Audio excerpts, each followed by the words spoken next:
ओम नमो भगवते वासुदेवाय नमो नमः। आज 13वां अध्याय तृतीय स्कंद, जिसके अंदर वराह अवतार की कथा का वर्णन होगा। पिछले अध्याय में हमने जाना कि जो ब्रह्मा जी हैं उनके शरीर के दो भाग हो जाते हैं, जिसमें एक तो शतरूपा है और दूसरा स्वयंभू। इसके बाद जो उनसे 5 संतान उत्पन्न होती हैं, उनके नाम है प्रियव्रत, उतानपाद, आकुति, देवहूति और प्रसूति। फिर इन्हीं पांचों संतान का विवाह जो होता है, उनसे फिर संसार भर जाता है और सृष्टि का विस्तार होना शुरू हो जाता है। अब यहाँ पर आकुति, देवहूति और प्रसूति, जिनका विवाह किया गया था कदर्म जी के साथ, रुचि के साथ और दक्ष, ये 3 प्रजापति हैं जिनका विवाह आकुति, देवहूति और प्रसूति के साथ किया गया। अब इस अध्याय में जो ब्रह्मा जी के पुत्र हैं वह अपनी पत्नी के साथ उनके सामने आते हैं और कहते हैं कि हे पिता, आप हमें आज्ञा करें कि हम आपकी सेवा किस प्रकार कर सकते हैं। हमारा जीवन तो पूर्णतः आपको समर्पित है, तो आप हमें आज्ञा कीजिए कि मैं आपके लिए क्या कर सकता हूँ और ऐसा कार्य बताए जिससे इस पृथ्वी में हमारा यश फैले, हमारी कीर्ति हो। तो ब्रह्मा जी भी प्रसन्न होते हैं।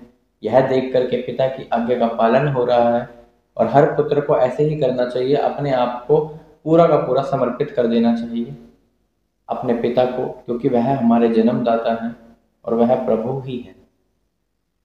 इस प्रकार कहते हुए ब्रह्मा जी कहते हैं, तो तुम सृष्टि के विस्तार के लिए क्या करो, यह भी मैं सोचता हूँ। तो वह सोच में पड़ते हैं, क्योंकि पृथ्वी जल में डूबी हुई है।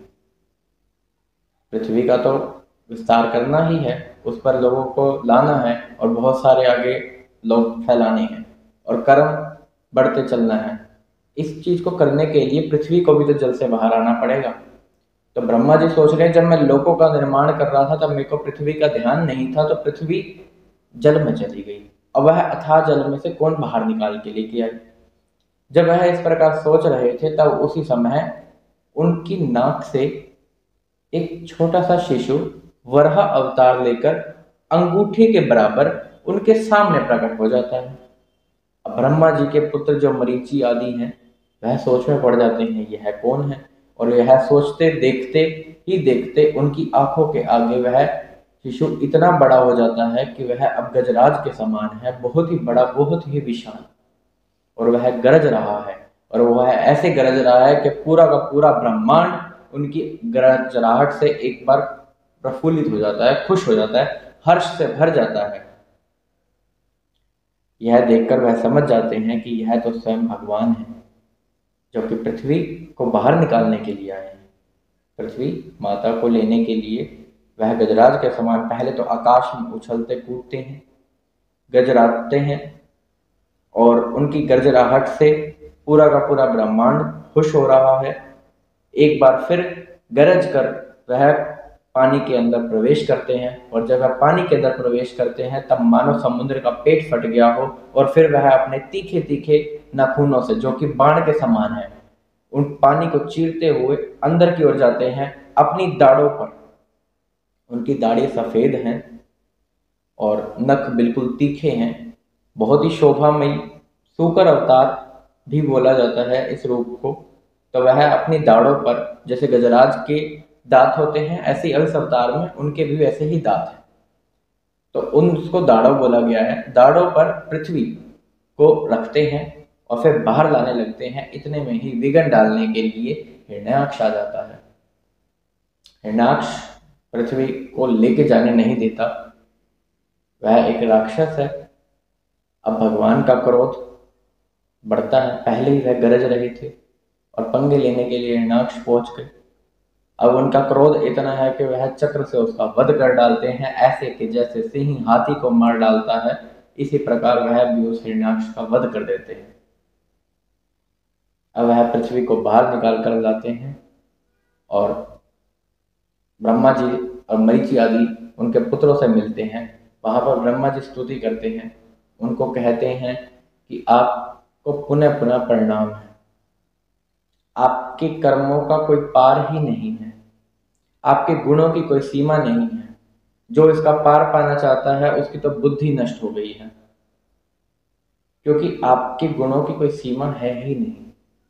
प्रभु, आप इस सृष्टि का विस्तार करने वाले हैं।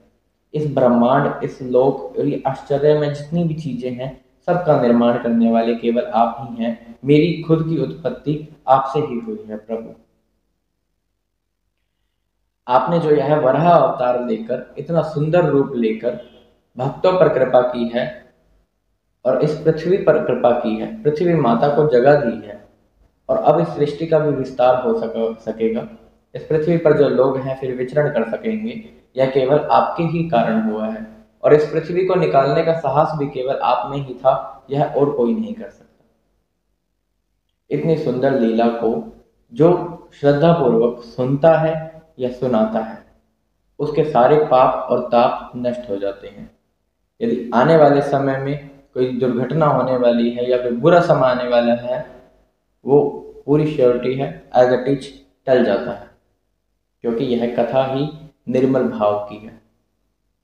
इतना सुंदर रूप उन्होंने धारण किया हुआ है। जब हम उनका चिंतन अपने दिमाग में बार बार करते हैं, तो हमें और उनकी लीलाओं कथाओं के अंदर रुचि होने लगती है।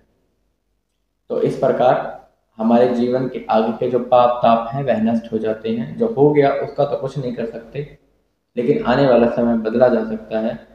हम भगवान को याद करते हैं छोटी छोटी इच्छाओं के लिए, अपनी कामनाओं की पूर्ति के लिए, लेकिन वह तो अपना परम पद देने को तैयार बैठे हैं। लेकिन तुम उनके शरणागत बनो तो सही एक बार। इसके लिए एक भजन में बहुत ही सुंदर लाइनों हैं, उसका वर्णन होता है, सावधान होकर सुनिए। ना पूछो मुझे कि मैं क्या मांगता हूँ, ना मांगू किसी से यही मांगता हूँ। ये दुनिया की दौलत, ये दुनिया के सौदे रखो पास अपने, ना मैं मांगता हूँ।